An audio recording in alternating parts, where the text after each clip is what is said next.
Good morning बच्चों। आज हम पढ़ेंगे ओस कविता और कविता की व्याख्या। ओस कविता सोहन लाल द्विवेदी जी द्वारा लिखी गई है।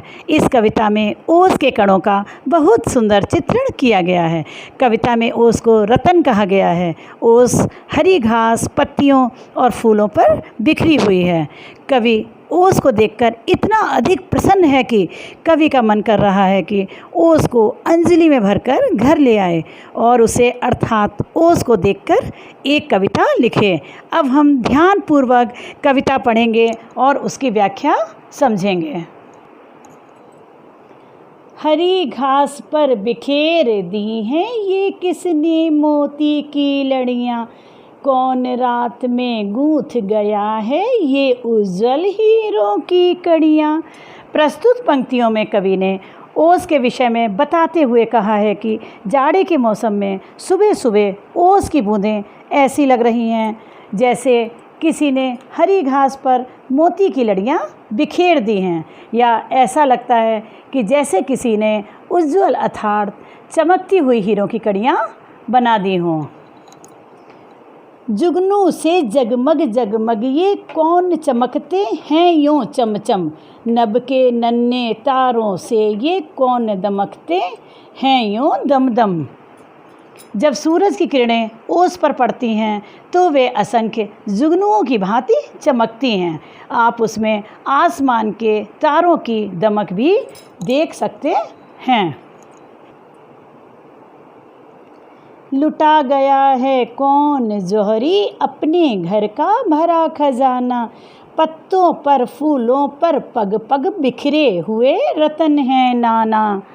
पत्तों, फूलों और कदम कदम पर नाना प्रकार के अर्थात बहुमूल्य रतन बिखरे हुए पड़े हुए हैं। ऐसा प्रतीत होता है, कवि को ऐसा लग रहा है कि जैसे किसी जौहरी अर्थात सुनार ने अपना पूरा खजाना लुटा दिया हो। बड़े सवेरे मना रहा है कौन खुशी में यह दिवाली, वन उपवन में जला दी है किसने दीपावली निराली। प्रस्तुत पंक्तियों में कवि कह रहे हैं कि ऐसा लगता है कि जैसे बाग बगीचों में सैकड़ों दीप जलाकर कोई सवेरे सवेरे दिवाली मना रहा है। प्रस्तुत पंक्तियों में कवि बहुत प्रसन्न है और इस प्रकार की ओस के बारे में कल्पनाएं कर रहा है। जी होता इन ओस कणों को अंजलि में घर ले आऊं, जी होता इन ओस कणों को अंजलि में भर घर ले आऊं, इनकी शोभा निरख निरख कर इन पर कविता एक बनाऊं। आखिर में कवि ओस की प्राकृतिक सुंदरता से इतने अभिभूत हो गए हैं कि उनकी इच्छा हो रही है कि उन्हें अपनी अंजलि में भरकर घर ले आएं। घर में वह उनकी शोभा को बारीकी से देखकर उन पर एक सुंदर सी कविता लिखें। इस कविता का उद्देश्य अर्थात ओस कविता का उद्देश्य प्रकृति से निकटता बढ़ाने की प्रेरणा देना है।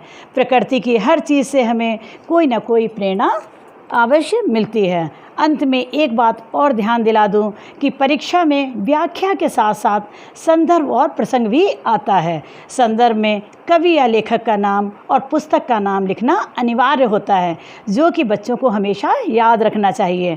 उसके बाद प्रसंग के अंतर्गत संक्षेप में ये बताना होता है कि पंक्तियों में किस विषय की चर्चा हुई है या किसका वर्णन है। आशा ही नहीं, मुझे पूर्ण विश्वास है कि बच्चों आपको इस पाठ की व्याख्या बहुत अच्छी तरह समझ में आ गई होगी। ओके बेटा, धन्यवाद।